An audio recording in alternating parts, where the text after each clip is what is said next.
Историята на Хазария, една юдео-турска империя в степите, съществувала от 7 до 11 век. Историята на хазарския каганат, който в продължение на много години доминираше в степите на Югоизточна Европа, както и в голяма част от Западна Азия, е важна за правилното разбиране на ранно-средновековната Източна Европа. Както обширна, така и трайна, тя се намира на няколко важни търговски маршрута, служейки като мост за идеи, технологии и художествени влияния предимно. Макар и не само, от изток и юг към север и запад. Освен това, хазарите изиграха важна роля в борбата между конкуриращите се християнски и ислямски империи.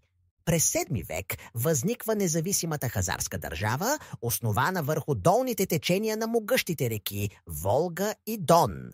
След това хазарският каганат се разширява, за да включи под своето управление или влияние набор от различни народи, от първоначално номадските тюркски хазари до частично номадските алани, които говореха ирански език, българи, булгарс, които тогава са говорили на тюркски, а не на славянски, буртас, чиято езикова идентичност остава спорна, фино-угорски мари от планините, горите и речните равнини, полуномадски маджари, които са предци на днешните унгарци, и номадски тюркски печенеги, които в крайна сметка ще наследят западните степи, когато хазарите изчезнат от историята.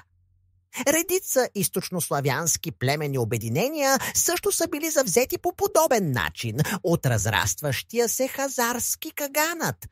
Всички тези народи са отдавали почит на хазарските владетели и са били в различно време и в различна степен под хазарско господство. Въпреки че в много случаи тази връзка се основавала на взаимно изгодната търговия, а не на военната сила. Хазарската държава, тъй мултиетническото устройство, доминирано от хазарите, съществува около 300 години, преди да се разпадне в средата на 10 век, дълго време за степна империя, основана от предимно или частично номадски племена. Освен това, хазарите оставят значителна следа в историята на голяма част от източна Европа и извън нея. Според византийския император и хронист Константин VII Порфирогенет, управлявал през 10 век, първоначалните хазари са били тюрки. Въпреки това, някои други писатели смятат, че са имали сходен фино-угорски произход с този на маджарите или унгарците, а трети твърдят, че са имали сравним произход с грузинците от Кавказ. Такива несигурности са често срещани по отношение на ранно-средновековните степни народи, но в случая с хазарите въпросът напоследък се е заплел с неприятни расистки, а не просто научни опасения. През 8 век хазарите, или поне техният управляващ елит, приемат юдаизма. Следователно, тяхната история е събудила антисемитски интерес към мнимата еврейска етническа принадлежност на общности от източноевропейски, кавказски и централноазиатски произход или към тюркския, а не семитски произход на източноевропейските еврейски общности. Първият надежден писмен източник относно хазарите може да се датира още от 2 век, когато племена, по-късно идентифицирани като хазари, заемат земя на север от Кавказ, сблъсквайки се с арменците и радвайки се на забележителен успех до 4 век. Все пак е под въпрос дали те наистина са били етнически свързани с по-късните хазари. По време на удивителната експанзия на обширната, но ефимерна хунска империя в края на 4 и началото на 5 век, тези възможни протохазари изчезват от историята, но когато внезапно се появяват отново през 6 век, те вече контролират голяма територия. На изток техните земи граничат с номадски племена, известни просто като тюрки. На север техните съседи били финландски племена. На запад бяха българите, докато на юг хазарската територия граничи с тази на аланите и достига до река Аракс. След като се освободили от хуните, хазарите консолидирали собствената си власт и започнали да заплашват съседните народи. Наистина, хазарите станали толкова неприятни, че сасанитският персийски владетел Шахиншах Кавадх I и неговият син Хусров I трябвало да слагат дълги укрепления, построени от планините до морето в Северен Ширван. Ремонтирани и възстановявани многократно, части от тези впечатляващи стени на Дербент са видими и до днес. През 7 век хазарите се възползват от разногласията между своите дългогодишни български съперници, за да завладеят контрола над територията на север от Черно море. След това свободната асоциация на българските племена се разделя, някои мигрират на север, за да създадат нова държава около сливането на реките Волга и Кама – Волжка България. Някои мигрираха на Балканите, за да създадат държава, която все още съществува като България, а други избягаха още по-далеч. Но някои останаха на мястото си под властта на хазарите и бяха наречени черни българи. Също така през началото на 7 век Византийската империя започва да обръща сериозно внимание на тази надигаща се нова сила. Ясно е, че хазарските племена са могли да застрашат византийците, така че последните предлагат подаръци и по утвърден от времето начин създават връзки чрез брак с хазарското управляващо семейство. С такива средства император Ираклий успява да спечели хазарите на своя страна в последната война на Византия с Сасанитската империя. Това се оказа мимолетна победа, последвана почти веднага от внезапното и неочаквано изригване на новомюсюлманските араби от арабския полуостров. Византийските армии са прехвърлени обратно към това, което ще стане сърцето на империята – Анатолия, докато отслабената Сасанитска империя се срива напълно.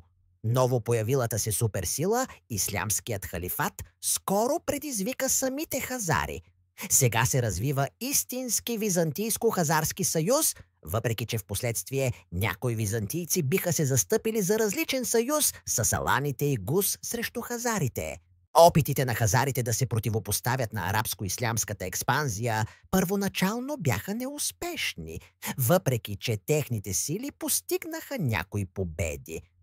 Когато тяхната столица Баланджар, северно от Кавказ, била разграбена, хазарите преместили центъра си малко по-на север до Самандар на брега на Каспийско море. След като и тя е унищожена, хазарската столица е преместена отново, този път в Атил или Итил в делтата на река Волга. Само поражението на мюсюлманите по бреговете на Булангира спасява Хазария от пълен колапс и след това Атил остава административен център на Каганата до времето, когато хазарската държава е засенчена през 10 век.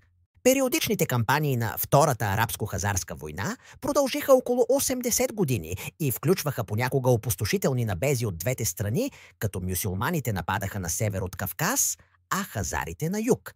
На практика обаче и двете страни се оказват по-успешни в защитата, отколкото в атаката.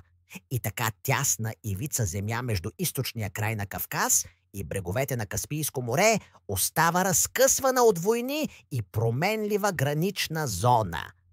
Чрез постигането на относително стабилен фронт с мюсюлманите и съюз с Византийската империя около Черно море, хазарите успяха да се разширят в други посоки.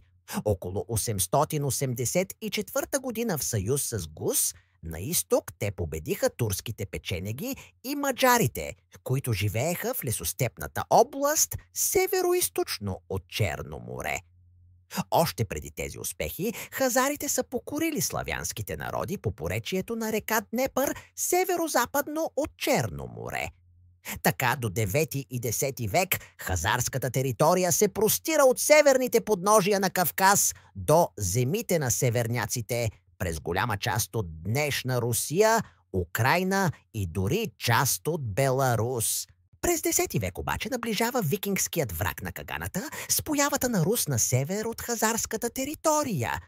Тази първа руска държава постепенно обедини много източнославянски племена под управлението на княз Олег, провидеца от Новгород и по-късно на Киев, подчинявайки някои племена, които преди това са плащали данъци на хазарите.